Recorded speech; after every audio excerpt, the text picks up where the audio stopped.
ప్రియ సహోదరీ సహోదరుడా, ఆర్థిక ఇబ్బందులతో బాధపడుతున్నావా?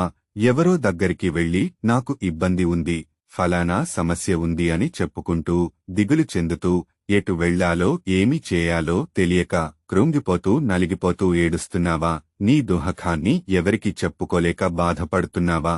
ప్రియా సహోదరుడా సహోదరి, గుర్తుపెట్టుకో, పరలోకమందు నుండి చూసిన యేసయ్యాని అప్పుల సమస్యను యేసు నామములో తీసివేస్తారు. నమ్ము. నాలాంటి అప్పులు, నాలాంటి ఇబ్బందులు ఎవరికీ లేవు. నేనొక్కడినే ఇంత నలిగిపోతున్నాను అని బాధపడుతూ ఉన్నావు కదా? నా జీవితమే ఎందుకు వ్యర్థము? ఈ అప్పుల భారాన్ని నేను తట్టుకోలేకపోతున్నాను, నా వల్ల అవ్వడం లేదు.